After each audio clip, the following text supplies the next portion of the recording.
Hello বন্ধুরা, কেমন আছেন? আশা করি সবাই ভালো আছেন। বন্ধুরা, ফের সর্বোচ্চ ঝড়। হাইকোর্টের বার অ্যাসোসিয়েশনের ভোটে বিজেপিকে টেক্কা টিএমসির কটি আসনে এগিয়ে। অবশ্যই আমরা এই বিষয়ে বিস্তারিত আলোচনা করব। তার আগে আপনি যদি এই চ্যানেল নতুন থাকেন, অবশ্যই চ্যানেলটিকে সাবস্ক্রাইব করে আমাদের পাশে থাকুন এরকম নিত্য নতুন রাজনৈতিক আপডেটগুলিকে সবার আগে পাওয়ার জন্য।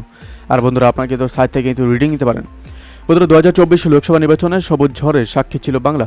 42টি আসনের মধ্যে 29টিতেই জোড়াফুল ফুটেছে। এবার বিজেপি আটকে গিয়েছে মাত্র 12টিতে। সেই নির্বাচনের রেশ কাটতে না কাটতেই এবার কলকাতা হাইকোর্টের বার অ্যাসোসিয়েশনও ভোটেও দেখা যাচ্ছে সবুজ ঝড়ের সম্ভাবনা। বার অ্যাসোসিয়েশনের মোটে 15টি ভোট পদ রয়েছে। এর মধ্যে 10টি পদে এগিয়ে রয়েছে জোড়াফুল শিবির, বাকি 5টি পদে এগিয়ে রয়েছে বিজেপি।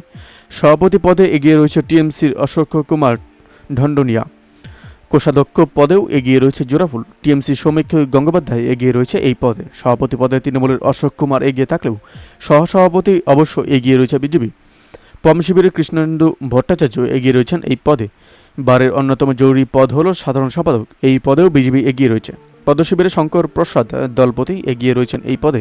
এর আগে সাধারণ সম্পাদক পদে তৃণমূলের বিশ্বব্রত বসু মল্লিক এগিয়েছিলেন। সাধারণ সম্পাদক পদে বিজেপি প্রার্থী শঙ্কর প্রসাদ এগিয়ে থাকলেও সহসভাপতির 2 পদে টিএমসি এবং বিজেপি 2 দলের 2 জন করে জিতেছেন। বার অ্যাসোসিয়েশন এক্সিকিউটিভ মেম্বার্সে আবার 9টি করে পদ রয়েছে।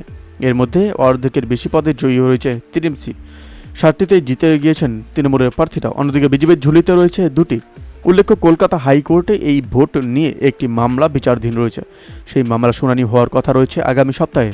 জানা যাচ্ছে সেখানে এই রেজাল্টের রিপোর্ট জমা দেওয়া হবে। এরপরেই আদালতের তরফ থেকে চূড়ান্ত নির্দেশ দেওয়া হবে এবং বিজয়ীদের নাম ঘোষণা করা হবে।